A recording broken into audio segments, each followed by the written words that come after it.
and welcome to Your Own Personal Beatles, a new podcast about the Beatles with me, Jack Pelling. And me, Robin Allender.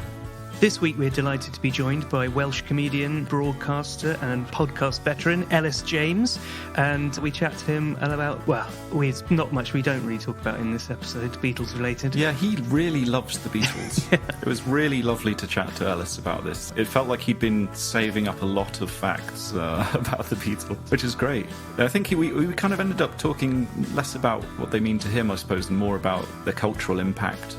Yeah, and the 60s in general, and Ian MacDonald's book Revolution in the Head gets quite a few mentions. I'm not sure if we explicitly mentioned that at the beginning, so if we're referring to the Ian MacDonald book, that's what it's called. Yeah, he held the book up on the camera, didn't he? Yeah, so not too audio friendly. Yeah. But yeah, we talked about lots of the touring years, the electrifying pace with which the sort of 60s zeitgeist was a trail that was blazed by the Beatles and some of the bands in their wake, and then their influence on a lot of Ellis's music later on in his life and his sort of listening habits in general. Yeah, we touched on Gorky's briefly, mentioned a bit of the kind of Ellis and John show, and John Robbins is not a fan of the Beatles and sort of how to deal with an obstinate Beatles friend, which we all have. Before we get on with this week's episode, just want to say a massive thank you to everyone who downloaded our introductory episode last week, and thank you so much for the people that took the time to send us nice emails and leave us reviews and things like that. We really appreciate it. Had some lovely messages, and it's really nice to hear people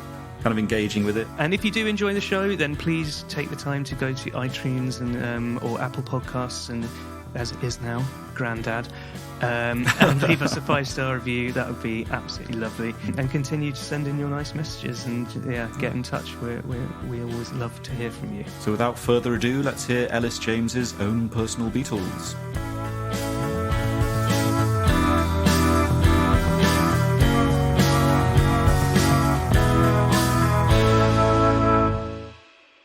Not going to get too nerdy about things. Oh, that's a shame, because I read this cover to cover last night. Oh, yeah. Oh, well, we absolutely can. I got my copy out of storage as well. It's so good. It's amazing, isn't it? Paul McCartney, I read an interview with him talking about it yesterday, and he described it as a toilet book. I know what he means, because I think the first 42 pages where he talks about the Beatles generally and also the 60s, and I think that's very good. I mean, it's such an amazing essay about the 60s. It's like so incisive, isn't it? And then when he breaks the songs down song by song, if you really love the song and it means a lot to you, then it's fascinating. But especially some of the really early stuff, when they were often doing covers, I'm not really. I don't care that Lennon was harmonising using a fourth or a fifth rather than a more traditional third. He loves saying mixolydian as well. He's always saying the word mixolydian. I only found out what that meant this year. Anyway. There's lots of throwaway mentions of the T.S. de Picardy as well, which if you don't have a music degree is probably quite confusing. I think you'd need a music degree, or certainly music A level, to enjoy most of it. There's that amazing, because they weren't trained. The Beatles weren't musically trained. I mean, I think McCartney had more of a background in theory than Lennon, because his father led a jazz band and could play the piano. Although I don't think his father could read music. But there's that very early review of, I think it might be Love Me Do, in the Times, where they're talking about Aeolian cadences. And Lennon's like, it sounds like you're talking about two birds. It doesn't. A bird song. It doesn't mean anything to me. Yeah. And the thing with Revolution in the Head, it is a tremendous piece of work. Yeah, and it's an achievement. Achievement. Amazing, that's the word I'd use as well. But you're trying to quantify joy. Yeah, exactly. Yeah, and that's the thing, isn't it? I mean, he makes the point several times that they're unschooled. That McCartney is unschooled and was just this amazing melodicist. Well, he says something quite mean about McCartney. He says that Lennon, it was all about expression. Yeah, we read this quote actually in one of the episodes. I read this last night, and I'm an enormous McCartneyist. I'm firmly in the McCartney camp. I think he says that he's partial to lapses of taste and excruciating lapses of taste. Yeah. Come on, mate. Ian McDonald's also incredibly damning about a lot of the songs, and particularly the later stuff. I think he loves "I Am the Walrus," and he sees that as the absolute peak. Yes. I think, and he says Day in the Life, Day which in the I Life, think he says is the peak as well. And I think "I Am the Walrus" ends with him saying they would never reach this extraordinary peak again, and there's like 200 pages left. I also think that because he's coming at it from a musicologist's point of view, this book, let's face it, is going to be sold to Beatles fans. Yeah. And I think the Beatles really, really find their feet with Rubber Soul. I think Rubber Soul and Revolver are two absolutely exceptional albums. Right, yeah. And they still sound exceptional and they still stand up. However, and I think everything there pretty much from 65 to 70 is perfect in my opinion. Yeah. So when he sticks the boot into songs on the White Album that I really like. Yeah. There's a lot on the White Album he doesn't like. And he does focus a lot on Please Please Me, and I think I get the impression he loves the early stuff. And Ian McDonald's very interesting as well, because he seems to... He has a real go at Helter Skelter, doesn't he? Which I love. Yeah, I love Helter Skelter, because he basically is saying, it paved the way for metal, which was bad. So if he's made this objective decision that hard rock was bad. Yeah, but my argument would be if a throwaway song on a double album paves the way for one of the world's biggest genres, then there has to be merit to that. And exactly. The thing with the Beatles, or the thing with metal, I think in the UK, we don't realise how huge it is worldwide. Yeah, right. Totally. I went to see Metallica last year with my brother. And I kind of realised thrash metal is probably the most popular genre of music that's ever been invented. It's massive, yeah. Thrash metal specifically. But it's so alternative. Not music. I mean the mainstream press and the mainstream music press in particular have just completely ignored it since Sabbath. Yeah. So you go to Donington Monsters of Rock or Download, and it's a very hot ticket. Everyone there looks the same. Yeah. And you're like, where are you for the rest of the week? But the rest of the year. Yeah. But it's that the metal community is amazing as well. I remember that about that Metallica gig. We're standing next to these, just with these people. We just became friends by the end of the night and everything. And they're all just so nice. When I was growing up, I lived in a really small town, and in the 80s there was the metal guy, and there was the punk guy, and you would see him walking down the high street, and I was frightened of both of them because it's quite an intimidating look. Yeah. And the Sex Pistols themselves never actually dressed like this, really, but the big orange Mohican that you see on those postcards of London for some reason that are sold to tourists. That was quite a big look, say, when I was about 6 or 7. And I was very frightened of those people. I assumed that they were hard and were going to get me. Metalheads and metal fans, in my experience, are nerds, but are nice nerds who just happen to love this very heavy, uncompromising kind of music. Yeah. But if that all came... Well, it didn't all come from, but if Helter Skelter is an enormous part of the genesis of that, then you can't say it's shit, I don't think. No, yeah. It's definitely I suppose Led Zepp were... When's the first Led Zepp album? I think it was 69? their reaction to sort of Cream and stuff like that, and the way that he liked the way they doubled the bass lines and got that really fat sound through those new Marshall amps that weren't really around before then and stuff. And also the Kinks All Day and All of the Night, and You Really Got Me are the other example. I think that really early 60s, not early 60s, but that proto metal or... Yeah. It's really interesting the way he's playing Helter Skelter. Have you ever tried to play it on the guitar? No. Because all he's doing is it's just an open chord. I think it's an E, and he's hitting the E string so hard that it's detuning slightly. It's bow, down, down. So it's nice. if you hit it really hard, you get that effect. But you obviously can't play it unless you're really amped up. Well, I watched. I didn't watch. There's no video footage, but I listened to the Beatles' final ever gig at Candlestick Park in San Francisco last night. Oh yeah. And I was reading about Shea Stadium, and I listened to some of the Shea Stadium stuff. And Lennon goes mad at Shea Stadium. Yeah, Lennon's mini breakdown during "I'm Down" is one of my all-time top 5 Beatles moments, I think. Yeah. Well, how can you laugh when you know I'm down? How can you laugh when you know I'm wild?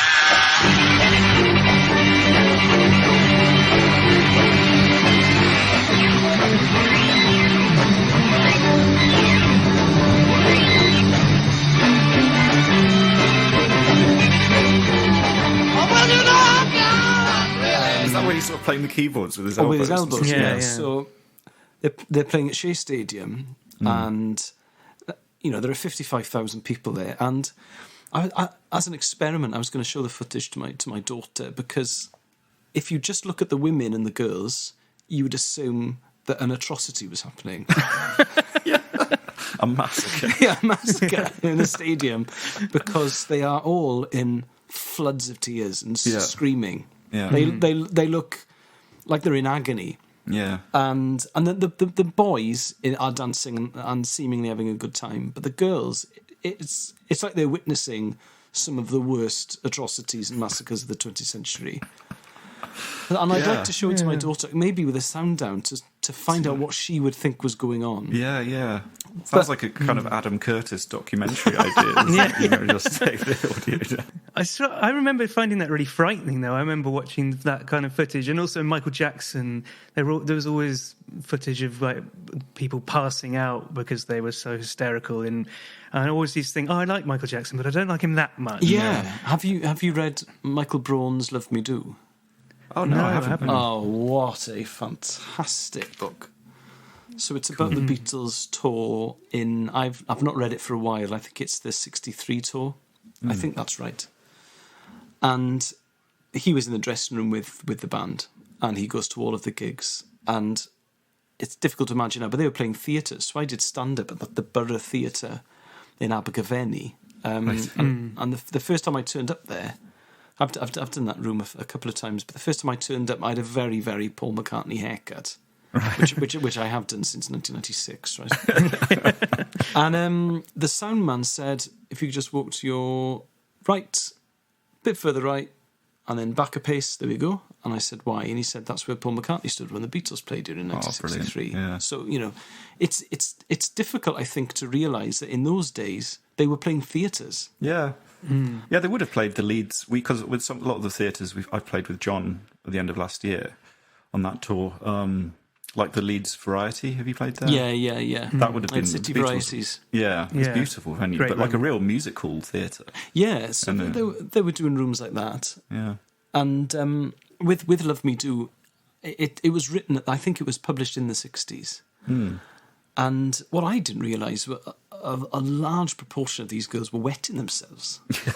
So at the end, he's writing about the ushers who are cleaning piss off the seats. Oh, God. And also the Beatles met disabled people after the shows. So quite often there'd be a row of kids in wheelchairs. And it was like a religious experience. And he writes about the Beatles in the dressing room before it happens. And they're like, oh, God. And it's a side of them that you don't really expect because of the Hard Day's Night caricature. You think that they're all going to be like, yeah, whereas they've just done a gig, and McCartney's shirtless and washing his armpits in the sink, and then eating a sandwich. Going back to those tiny venues ones, I was reading about a gig that they did in Mould. Where the council cannily booked them just when they got back from Hamburg. And I think they got them for a fee of about 50 quid when their average fee was like nearly £1,000. And a couple of weeks afterwards, Beatlemania had basically happened. So that Love Me Do was at number 1. They were playing all these huge rooms around the country, and then they had to go to what is now the Lloyd's TSB in Mould to play in front for 50 quid. And Brian Epstein insisted that they honoured it, and they tried to wangle out of it. But also, there's so many other acts on the bill. They were only doing 30-minute sets. Because nowadays, because I think the Candlestick Park, the 66 tour where they did the Budokan in Japan, I think they were paid $100,000 or $100,000 per show. A long way from mould. Yeah, and one of the many reasons I love the Beatles is because they were the first band to achieve this success, I suppose, apart from Elvis. I think Epstein in particular, although Mark Lewison's written a new book that tries to revive his reputation a little bit, because Epstein, I think, was blamed for not having modern managerial techniques in the mid-60s when those techniques hadn't been invented yet. So you're asking him to manage and administrate and facilitate the biggest live act on the planet and also invent modern management. So he didn't copyright their image, and he didn't copyright their name, and he didn't copyright lots of stuff. So you could buy Beatles wigs, and you could buy Beatles suits, and you could buy Beatles winkle pickers and Beatles talcum powder, and they weren't seeing a penny of that. Yeah. And nowadays, if Simon Cowell starts a boy band, all of that is in place before they release their first single. But he was he was constantly having to play catch up, and he also had other acts as well. But I think the Beatles had such a personal relationship with it. Like, I mean, John in particular. Am I right in thinking there's been allusions to the fact that they were? Yeah. They went on an infamous holiday to Spain, and then rumours persisted ever since. And then I think he got in a really big fight at Paul McCartney's 21st birthday when someone suggested that he might have been having a relationship with Brian Epstein, and then he beat the shit out of someone, and it all had to be hushed up. Wow. Well, he also beat up Stu Sutcliffe. In Hamburg? In Hamburg. No, and then he died of a brain hemorrhage, so apparently there's a theory that Lennon was carrying an awful lot of guilt because of that. Right. He also smashed up a phone box. I think I'd be a bit scared of John Lennon. Yeah, he wasn't. He'd carry himself. Yeah, he was quite burly before he discovered he was quite tough. Yeah. If you had to fight a Beatle, which one would you choose? You could deck Ringo. I think I could deck Ringo. I think Paul's too nice to fight back. Yeah. I would have said Harrison, but then he ended up fighting with the Intruder. He did, yeah. Yeah, that's true. A few years before he died. And as well as saying Hare Krishna, Hare Krishna, Hare Krishna as the guy was on top of him. And then Harrison's wife attacked the guy with a poker. Yeah. And sort of practically took his head off, which obviously must have been terrifying. But in answer to your question, it does feed into that. So I think I would go Ringo, McCartney, Harrison, Lennon.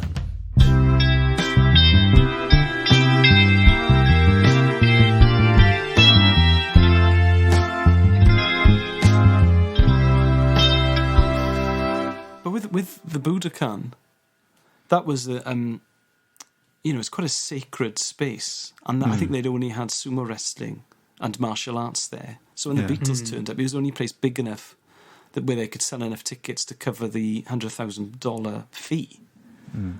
But then it was very controversial them playing there. It'd be like playing, a rock gig in a synagogue or a mosque or something. Yeah. But what I love about the Beatles and how naive their management was at times, you think, did no one find out? Or was no one told that this was going to be controversial? I think a lot of those kind of Beatles stories influenced the Spinal Tap film in many ways, wasn't there? Yeah. Of playing in bizarre places like an Air Force base or something like that. Yeah. And I think there's something of Brian Epstein in the Spinal Tap manager, isn't there? Yeah. Do you think so? And the Led Zepp manager. There just seems to be a lot of avoidable cock-ups in the Beatles story. Yeah, definitely. Like the Imelda Marcos thing, where they... Yeah, that was bizarre. but as you're saying, it was, with Epstein, they were doing this for the first time. So the other extraordinary thing, which has obviously been talked about a lot, but Shea Stadium, when you look at that footage and the amps aren't mic'd up, you just wouldn't have been able to hear anything. But it was all going through the PA, wasn't it? Yeah. The crazy thing with that is that Vox made them 100-watt amps. Yeah. So they'd always been playing through Vox AC30s, which are 30-watt amps, and then they had a 100-watt version of the same amp, and then it was going through the speaker where you'd announce pictures. So it would have sounded rubbish. Yeah, but I love that though. Have you watched Jimi Hendrix at the Isle of Wight? You know, where it doesn't go very well for Hendrix, and before he goes on, he says, "Are the amps mic'd up?" like that. And it's like I just love that kind of. It was so we're so used to amplification and being very loud at a concert, but it would have actually been quite quiet if things weren't. I mean, obviously, there was a period where they just tried to get loads of amps on stage for big rock gigs, and that would be the amplification enough. Just generation of deaf musicians. Yeah, exactly. What I like about the Candlestick Park gig, the final ever gig, is that because they're going through these 100-watt amps, because the stuff isn't being mic'd up, it's just cranked up to 10. So the guitar sounds actually quite heavy, and it sounds slightly later than it actually is, if you know what I mean. There's that latency thing, yeah. So when they play the riff for Day Tripper, it sounds heavier than it does on the record, and it sounds great. Yeah, because I love the sound of those Vox amps, especially if they're turned up all the way. The thing I always find really weird about those gigs is they played hundreds and hundreds of dates in these amazing, massive venues, but they only played 11 songs a night. Yeah, and really early stuff. Yeah. I mean, I would be quite disappointed. I mean, if you're in a crowd like that, if you need the loo, you're going to see 2 songs. Yeah. That's interesting, isn't it? And also, that is the amazing thing, isn't it? Because they recorded Revolver before going on their last tour, didn't they? Yeah, I think they were contractually obliged to do it. Yeah, so to go from recording Tomorrow Never Knows and go back out on the road to play Babies in Black every night for 6 months.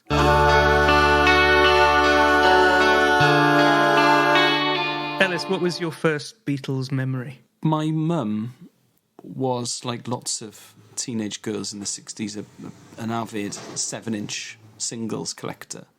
So she bought all of the early singles, Please Please Me and Love Me Do and She Loves You, which my mum still has, actually. Annoyingly, because people were mad and thick in the 60s, she had a rack to keep her singles in, but they wouldn't fit if they were in the sleeves. So the sleeves have all been discarded. Yeah, the same with my dad, Insane. I had to find new sleeves because my dad's got the Strawberry Fields Penny Lane 7-inch. Lady Madonna's got that. So that's been... So a lot of them... And also they were kept in the attic for years. So they're warped or scratched. So I think She Loves You and Strawberry Fields are just about playable, but the rest... have been, well, they're not lost, but they're unusable, perished. Yeah. So my mum was a big Beatles fan, and my dad, but just by virtue of being the right age, is a Beatles fan. So as a little kid, we had a compilation of their singles on cassette, which we used to have in the car. I can't remember what the compilation was called, but it was one of the early 80s ones. Yeah, we've come across this a lot, that's people's first introduction was some of those really naff compilations. And it was naff. Golden Oldies. Might have been called Rock and Roll. 20. I can't remember. I'll have to look into this. Yeah. Was it did it have a black cover? No, it had Beatles in white. I think it had a white cover. But it was on cassette. And this is when I'm still in primary school. And I didn't like it because I thought it was a bit naff because it was Mum and Dad's music. So we used to have it in turns. So my sister had Kylie, I had Jason Donovan and Jive Bunny and MC Hammer. And my mum and dad had the Beatles. And when it was the Beatles' turn, I'd be like, oh, God, whatever. Yeah. And then I didn't really give them much thought until a lot of the Britpop stars I liked were constantly name-dropping them. And I also think people don't realise now, because the Beatles constantly crop up in music magazines, there was a period where they weren't actually mentioned that much. Yeah. And musicians didn't mention them as reference points or influences. Yeah. In the 80s, I mean, obviously, we've got everything available at the touch of a button now, but you wouldn't necessarily be aware of all this stuff. It wouldn't be kind of in the air as it is now in the 80s. Yeah. And it's kind of before the CD reissues came out. And some, that there's that period where you wouldn't necessarily know all this stuff. It wasn't quite seen as being as pervasive as it is now. Yes. So I read an interview with John Harris, the Guardian writer, who was at the NME at the time, and he said he went on the piss with Noel Gallagher and they talked about the Beatles all night. And he said that had never actually happened before, and he'd been interviewing bands for years. And then, so I thought, oh, okay, maybe I should review my current ire that I have for the Beatles. And then the Beatles anthology TV series, Right, yeah, that was pretty big was for me too. shown sort of November, December 1995. Yeah. And I taped it off the telly because I had an inkling that it was going to be important. And I just could not believe what I was seeing. And I watched that all the way through, probably 25 or 30 times. Yeah. And then I didn't watch it for a while, and then I bought the DVD, and I hadn't realised that the DVD has an awful lot of added content. Yeah. So it was cut for 6 episodes, I think, on ITV. And an hour each. Yeah, but the an DVD's like ITV an hour and a is like 45 minutes because of the adverts. So there were more episodes and they were longer. Yeah. So there'd be an interview that I knew word for word. Do you remember that one where Paul McCartney is sailing a boat while he's being interviewed? Yeah, and he's talking about yesterday. Yeah. Or there's the stuff that's done in George Harrison's back garden. Yeah, with the ukuleles. And is clearly getting colder as the day wears on. So he's talking about Hamburg and he's got a T-shirt on. And then he's talking about the first time they go to America and he's got a T-shirt and a jumper. And he's talking about Abbey Road and he's got a coat on. Should we go inside? No. Jules Holland interjections. Yeah. Bit nippy out here. So, and it was hugely disorientating. So I'd think, well, how can I remember that word for word? And I've never seen this before until I realised what had happened. So, I see. Yeah. So I watched the Beatles anthology TV series, the documentary, over and over and over and over again, and I think that really cemented what I think a band should be. So I think a band should start off a bit poppy, and then they should become slightly more experimental, and then they should get into drugs, and then they should become really experimental, and then they should pull it back a little bit, and they should start off looking the same and happy to look the same, and slightly more individualistic until now they're not getting on. I mean, they did. Yeah, they wrote that. They wrote the book on that kind of rock story. All those cliches about getting your heads together in the country. Solo careers. Yeah, wives intervening, and all these kind of cliches kind of came from the Beatles story. Yeah, it's amazing. And I think the anthology and the fact that they split up in 1970, it makes it so much more compelling a story than the story of the Rolling Stones, for instance. Because the Rolling Stones doesn't have an end.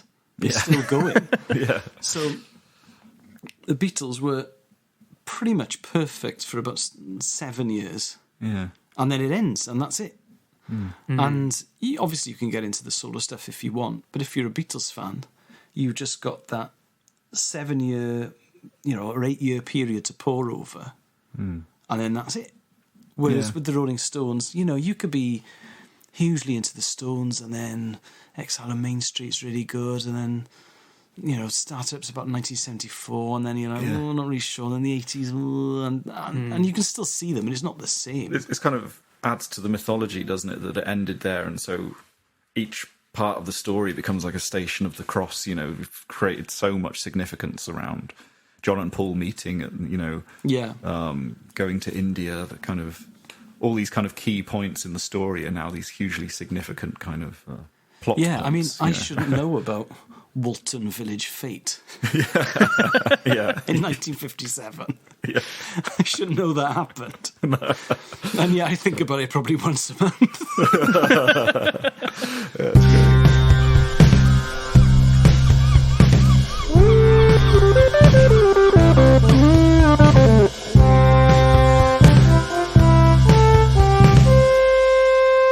I'm fascinated. Sorry, I'm out of breath because I've run up the steps. So I wanted to carry on. Whereas actually, that was a kind of false economy because now I'm left to.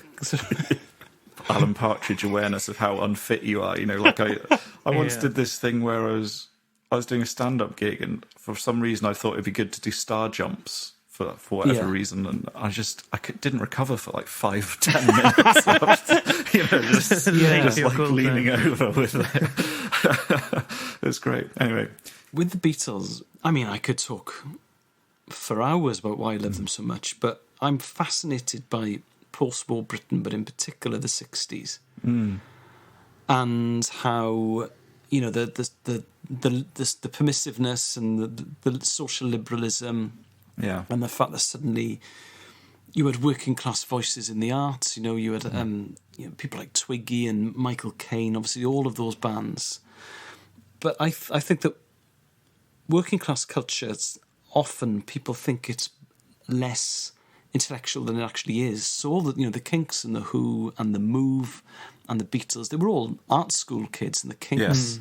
So they'd all gone to art school in a way that you don't really have now, because art school was the thing that bright, creative kids who dropped out of academia did. So Lennon, he wasn't much of an artist, but he was creative, and he didn't want to work in Liverpool Dock. Yeah. So he went to art school, and I think that's what Pete Townsend did, and that's what a lot of the musicians who we're still listening to did in the 60s. And it was a kind of way out to find yourself, really. It was a route to finding yourself. Yeah. So what I love about them is that they started off as poppy, mainstream musicians, but they were interested in far deeper stuff. And McCartney, this is a real bugbear of mine. People think that Lennon is the avant-garde one, but Lennon was living in a big house with his wife, whereas McCartney was single, so he was going to art happenings and stuff like this. If you've read Many Years From Now, I mean, that book is very hot on this. Where he's like, well, actually, I was into William Burroughs first. And, I liked John Cage first. I liked Stockhausen. John didn't. It's weird though, because whenever again going back to the anthology, sometimes McCartney does feel kind of torn between those two things, because sometimes you get him and he's going like, where he's sitting by the fire and he goes, at the end of the day, Beatles were just a rock and roll group. That's all we were, and he's like, just a good little band. Yeah, good little band. Yeah. Good little band. Yeah, so he's kind of like torn between thinking all we did was something very simple. We were a rock and roll group playing simple songs, and he actually had these range of influences of like Shostakovich. Well, he was definitely like a musical omnivore, and in being that, he became less selective about the stuff that he was fascinated by everything in that, and turning the LP into a concept piece and a coherent whole, rather than a collection of singles, which is what the LP had been prior to that. That is the art school influence of those musicians, because they'd studied art and they'd realised that you could do that kind of thing and you could push it in different directions.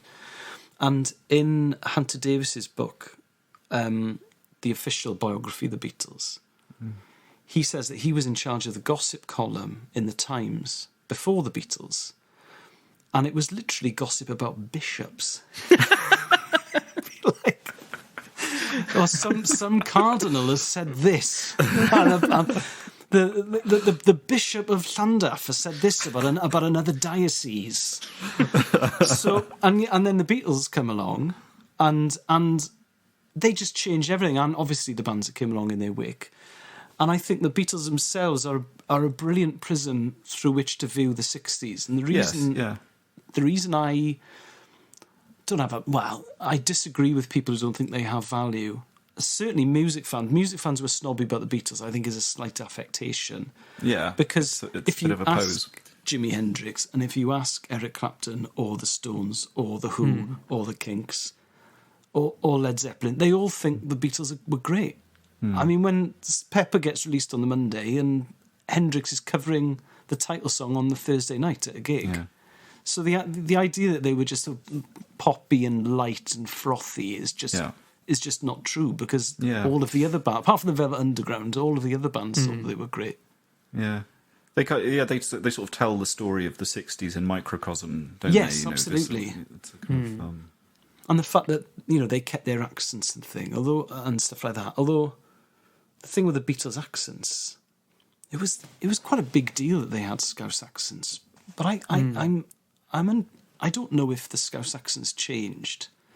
I think it has, because I remember chatting to a friend of mine from Liverpool who, in his family, had those Christmas edition records they made. They made special ones for the fan club. And they've got, it's a little message from John here, wishing you all Merry Christmas. And he said the Scouse accent has changed slightly over time. But I think you can hear it. They ramp it up at times. Oh, Maggie May. Exactly. That's more like Stephen Gerrard. But they don't sound like Jamie Carragher, do they? But as someone who's got a huge interest in the 60s, if you read the more academic books about the Beatles, they're also then great books about the 60s, and it's just such a fascinating time. There's a brilliant picture. I think Andrew Mail, writes for the Mojo, tweeted it. It's a picture of Pete Townsend changing a tyre on the tour van, and he says, he said something like, it's the middle of the 60s, but this photo looks like it's half past World War II. Yeah, which is such a great way of saying it. It's like this idea that it was so the Second World War was so close. It really was. Within less than 20 years from the end of World War II to the Beatles' first single. Yeah, which is extraordinary when you think about it. And they were all born during wartime. Yeah. I always think it's strange as the period between when people of our generation were born to the beginning of the Beatles' career is the same amount of time as the beginning of the Beatles to the end of the Second World War. I see what you mean, yeah. So you always think of those things as being sort of ancient history. Yeah, there are some... I mean, you like the passing of time, don't you, Elis? I hate it, and I want it to stop. There's a really good one I saw, which was if 1979 by the Smashing Pumpkins came out now, it would be called something like 2006. Oh, God, yeah, I saw that. You know what I mean? Yeah, I thought I was going to faint when I read that tweet. Until they came along and their peers came along, it's amazing the grip that the Old School Tie and Oxbridge had on stuff like the BBC. I mean, obviously there'll be listeners who say, well, it's still like that. But you know what I mean. I mean, the Times doesn't mention bishops in the gossip columns anymore. Yeah. Unless they've done something really bad. Yeah. But then that's not really one for the gossip column, is it? That's more the front page. Yeah. Bishop's out getting pissed. So I just... Also, it does help that they were so photogenic. They were just so charming and funny. And that's why I think a lot of people did think that those retorts were kind of scripted, but... all those little comebacks and stuff in those press conferences, you can see that they're sort of feeding off each other with that weird energy that they had in the band that made them so good. Yeah, they were so funny as well. I also think it's a better story, say, than Elvis, because there's 4 of them. Yeah. And they often said this on the anthology. They used to say that we felt sorry for Elvis because it was just him. Was at least there were 3 other Beatles who knew what it was like. So if you were Neil playing his Fender bass, so at least if you were Neil Aspinall or Mal or Brian Epstein and you were near the band, you weren't a Beatle. Yeah. But you had an idea of what it was like to be at the centre of the tornado. But they could always rely on the other 3. When they first met the Beatles, when they first met Elvis, because it was such a long drive to Elvis's house. They forgot why they were in the car. So they just assumed it would be a ticket to a gig or something. And then they turn up, they're like, with me and Elvis. And Harrison was this during the marijuana years? Yeah, and Harrison says we sort of fell out of the car giggling like it was something out of Help or A Hard Day's Night. Some of my favourite bits in the anthology is when they just completely contradict each other's recollection of it. And there's Ringo's like, one of the things I remember is that he never stood up the whole time we were there. And then George is like, so Elvis answers the door.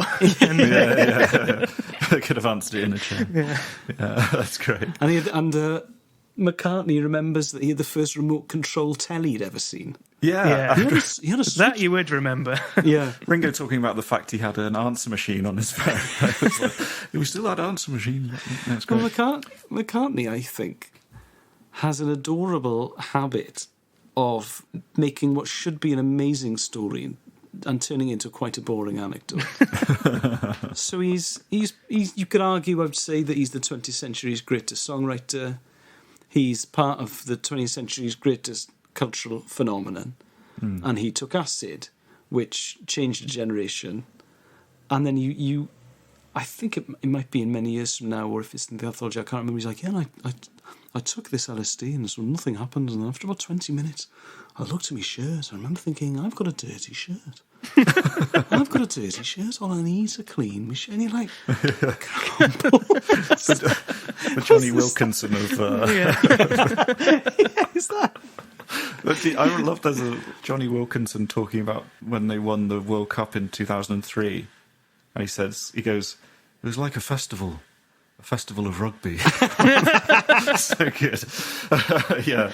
But yeah, McCartney has always... it goes back to what we were talking about, being torn between the arty world and the more traditional world. I think sometimes there's this element where McCartney wasn't as comfortable as talking about those kind of wilder things he indulged in than maybe John might have done. Maybe. Although he did put the advert in the Times calling for the decriminalisation of marijuana. Yeah. And I think he was very much a pothead, whereas Lennon loved LSD. And I think McCartney was a bit scared of acid. He only took it a few times. Yeah, I think they were all quite pissed off with him when he was the first person to come out and explicitly say that he had done it, because they had been doing it for ages but hadn't admitted it. And then he did it once and then came out and he's like, yeah, I do it all the time. Yeah. That the Rubber Soul sessions where they're all absolutely stoned out of their minds are just hilarious, though, aren't they? They're absolutely brilliant. It's not the version of "And Your Bird Can Sing." Oh yeah, where they're laughing. Where they're laughing. Yeah, it's so I've listened to that more than the version on the record because I just find it so charming. Yeah, it's brilliant. Obviously, we know that's Revolver. We just should say that. But But why don't they stop? I don't know. Yeah. That's great. And it's musically, it's a slightly different version as well. Yeah, it's great. It's more birdsy, isn't it? Yeah, it kind of sounds like, but I think, well, if the take has been ruined, stop. But they musically is not perfect. You don't get me.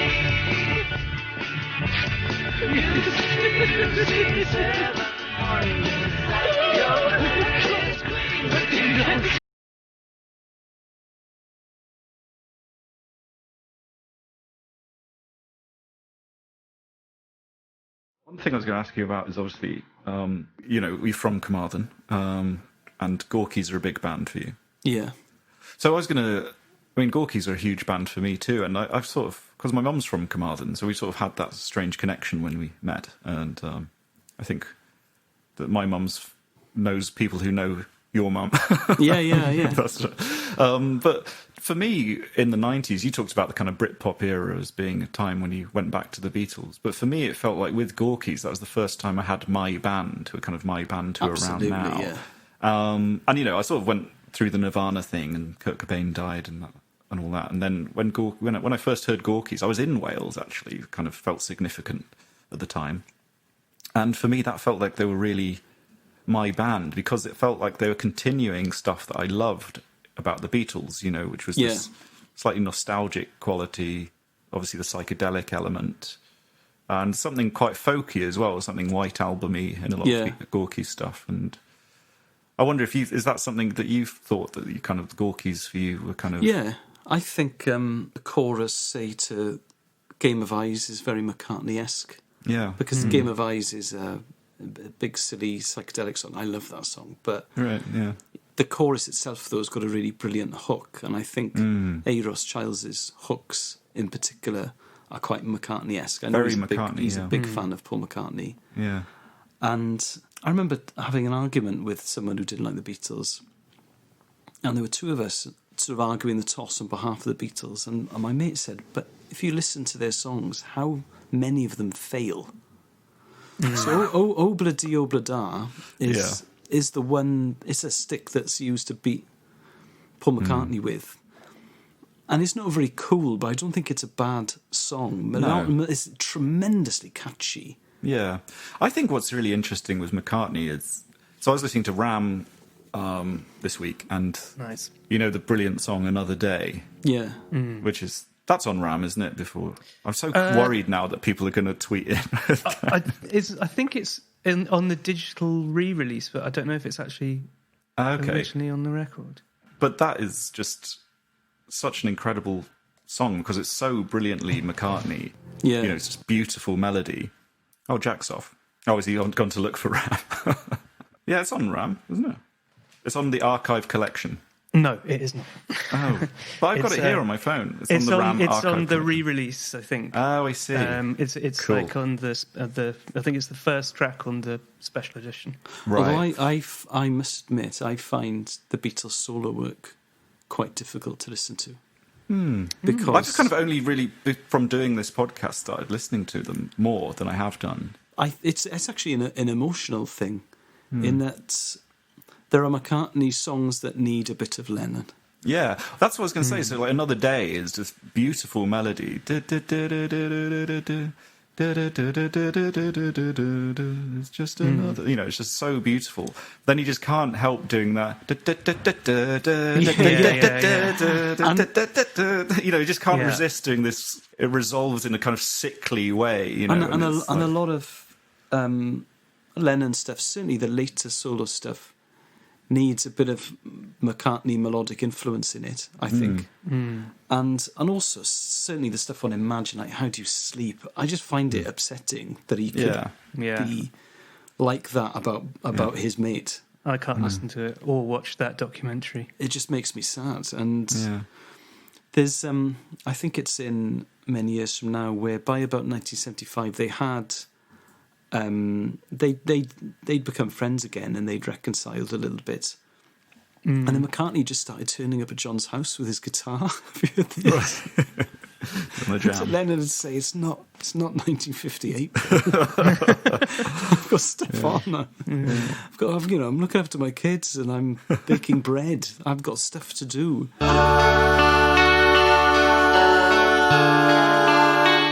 Did you ever do the Beatles on The Sacred Cow on your radio show? No. We did have a strange argument about them for a BBC America thing.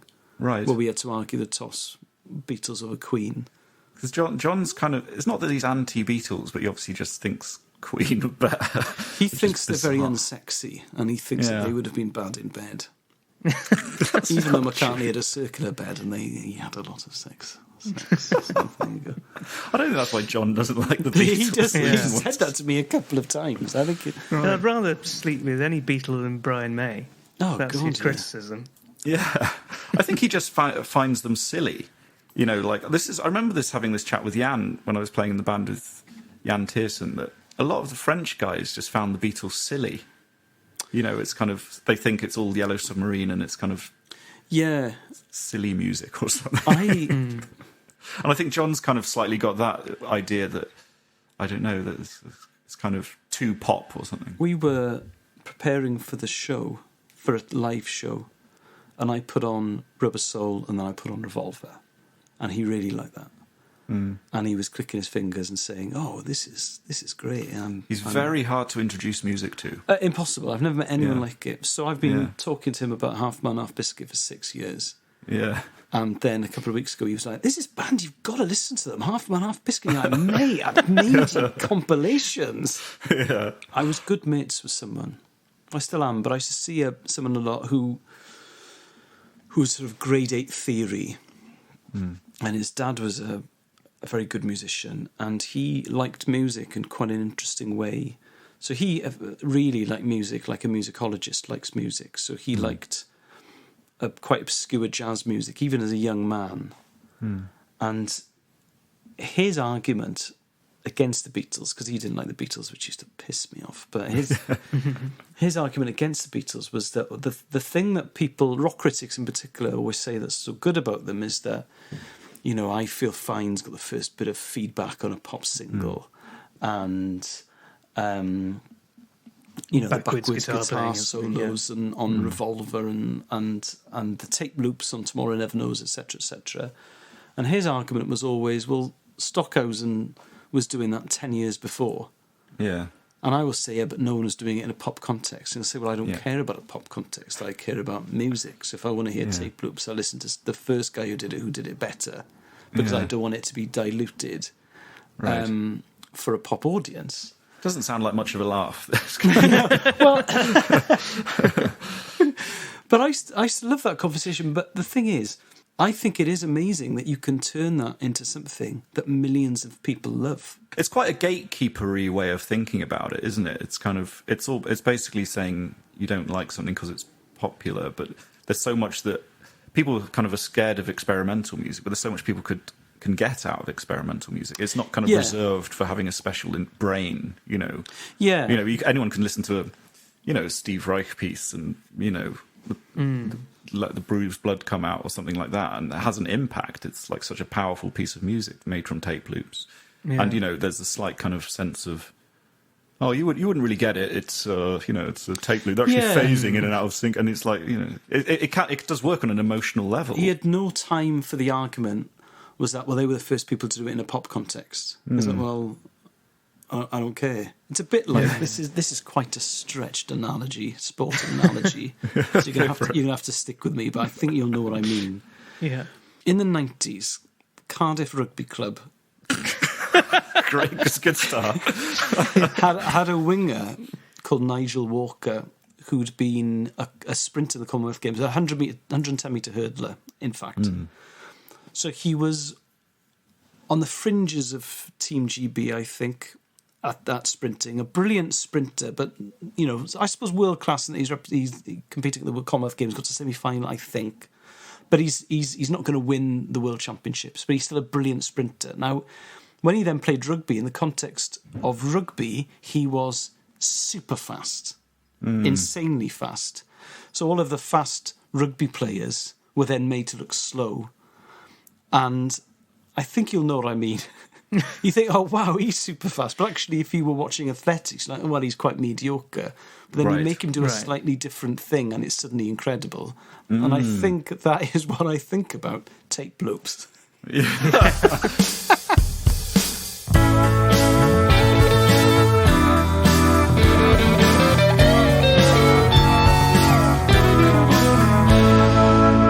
My friend Rodri Viney, the lovely Rodri, a musician who Robin knows, he made a great musician. He made a brilliant argument about how, as an adult, you end up a McCartney. So you start off as a Ringo fan. It's like becoming more right wing. Yeah, because of Thomas the Tank Engine. Yeah, and then so Ringo's the one you know as a little kid because his voice is so warm, and you might know the Yellow Submarine as well and other stuff. To Buzz's Garden. And then you get to Lennon when you're about 14 because you want to be acerbic, and you want to be arch, and he's the serious one, and he's giving back his MBE, he's doing all of that stuff, and then you realise, well, he was abusive towards Cynthia, and actually I'm not sure I like John Lennon. So you think, okay, Harrison's the one. Then you realise that he didn't do a huge amount as a solo career. He was quite lazy. He wanted to do other stuff. And then you're like, actually, it was Paul. Paul's the guy. It is like getting into Steely Dan as in your 30s, isn't it? Getting into Paul, it's kind of you kind of start to really appreciate the technicality of what he did, I suppose. Yeah, and that sums up my journey of favourite Beatles pretty much to a T, I have to say. I just wish they'd got on a bit more, McCartney and Lennon. Because, as Ian MacDonald says, the songs that they did write together, 50-50, were spectacular. And, I think Lennon phoned it in at times because he was interested in other stuff. But there's that thing where he's phoning in, but they're still unbelievably good. Yeah, that's true. So I think on the White Album, there is stuff that... I mean, you get the sense he sort of tossed off Sexy Sadie, but that would be the best song in any other band's career. Yeah. He said it was rubbish as well. He didn't have any regard for it. Yeah. Or Cry Baby Cry or something like that. These are like some of my favourite songs, and he talked about them being, tossed off or written quickly or whatever. The ones recorded in Rishikesh. Cry Baby Cry is a very Gorky song, I think. Yeah. Because it's got that slight kind of eerie childhood quality and. Yeah. I like the fact that Paul McCartney was quite nostalgic for Liverpool and growing up. Yeah. And I think it's quite sweet, actually, the way he writes about childhood, which also was the last time he was normal. Yeah. He's been one of the world's most famous people for more than half a century. It's mad, isn't it? Yeah. I mean, I think his crowning achievement is not being completely mad. Yeah. To have just from the stress of living with this someone, I can't remember who told me this, but I don't think we've mentioned this, but one of my favourite Paul McCartney stories is that when he goes into a public toilet, and he goes to be a urinal, he announces himself to the toilet and he goes, "Hello, it's Paul McCartney." Just to stop everyone going, whispering and stuff. You just announce yourself to the room. Hey, it's Paul McCartney. Get on with it. I would love to meet him, but I get tremendously starstruck and would get it wrong. Yeah. But I've now come to peace or come to terms with the fact that I would get it wrong. Yeah. So I need that selfie. Yeah. But oh my God, good stuff. What pose would I do? Yeah, you've got to go the Mac thumbs up or the thumbs piece, up, wouldn't it? Yeah. Make your mouth into a little O. Yeah. I think I've probably had more recurring dreams about / nightmares about meeting Paul McCartney and getting it wrong than anything else apart from my GCSE maths exam. Yeah. I always have one that That's I've great. taken a picture of him and I get home and all the photos are too blurry and you can't see who he is. Have you ever heard? Do you listen to the Rule of Three podcast? No, I should, because It's I very, know very those two, funny. and they're really good guys. They're brilliant, yeah. But the one with Robert Popper on talking about Faulty Towers is absolutely brilliant. It's so funny. Oh, okay. And Robert Popper tells this story about meeting John Cleese, similarly starstruck and everything. And it's so funny. It's Robert Popper and his brother used to have a game where they'd test each other by... They'd recite a random line from Faulty Towers, and the other one would have to guess which episode it was from. Oh wow! and then Robert Popper made one up that wasn't in an episode, which was "Try looking through it," which is so weird. And when he met John Cleese, he tried to tell him that story, and John Cleese was like, "Try looking through it. That's not in an episode, I know," and just got it completely wrong. Oh, so gosh. embarrassed. I love that. It really makes me laugh. Well, we've taken up quite a lot of your time, Elis. So thank you so much for coming I've on. enjoyed every second. Yeah, it's been brilliant. Thanks so much. So that was Elis James's personal Beatles. Some really interesting stuff in there. I really enjoyed that. Yeah, he's a passionate man. And thank you if you've got this far, thank you for keeping with us. Yeah, and if you enjoyed that, then please rate and subscribe on Apple Podcasts or wherever you get your podcasts. You can also follow us on social media at Personal Beatles. We're on Facebook and Twitter and Instagram. And we'll be back next Tuesday with another great episode. This one features Dr. Susie Gage. Yeah, it's a really interesting episode. We talk... if you know Susie Gage, she's an epidemiologist and she's written a lot about drug use. And so it's kind of an interesting episode. We get more into the kind of sciencey element of it and drugs linked to creativity, etc. So that was a good chat.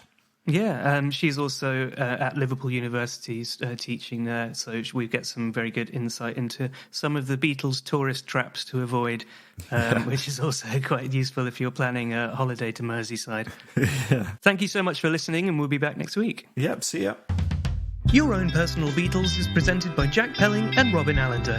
The podcast artwork is done by Morgan Ritchie. It's produced by me, Jack Pelling, and is a Homespun Sounds production.